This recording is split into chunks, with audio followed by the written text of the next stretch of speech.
इमाम हसीन की कहानी इस्लाम के लिए कुर्बानी और हक के रास्ते पर साबित कदमी की बेहतरीन मिसाल है।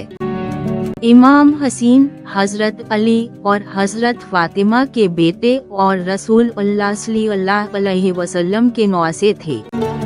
आपकी जिंदगी का सबसे अहम वाक़या करबला का मरका है, जो 10 मुहर्रम 61 हिजरी को पेश आया। यजीद बिन मुआविया, जो खिलाफत का दावेदार था, इस्लाम की असल तालीमात से हट चुका था और जालिमाना हुक्मरानी कर रहा था। यजीद ने इमाम हसीन से बैत का मुतालबा किया, लेकिन आपने इसके गैर इस्लामी तर्ज़ी अमल को देखते हुए इनकार कर दिया। इमाम हसीन ने फरमाया कि हक की हिमायत और बातिल के खिलाफ खड़ा होना जरूरी है, चाहे उसके लिए जान की कुर्बानी ही क्यों न देनी पड़े।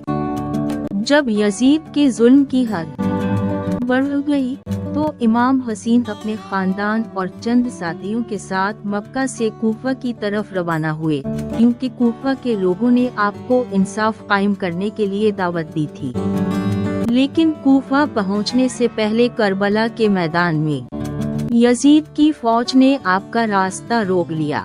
करबला में इमाम हसीन और उनके साथियों ने इंतहाई नामसाद हालात में सब्र व इस्तिकामत का मुजाहिरा किया। दुश्मन ने पानी बंद कर दिया, लेकिन उसके बावजूद आपने जुल्म के आगे झुकने से इनकार किया।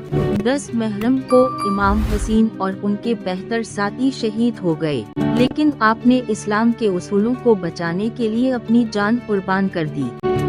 करबला का वाक़या मुसलमानों के लिए ये पैगाम देता है कि हक और इंसाफ के लिए हर किस्म की कुर्बानी देनी चाहिए।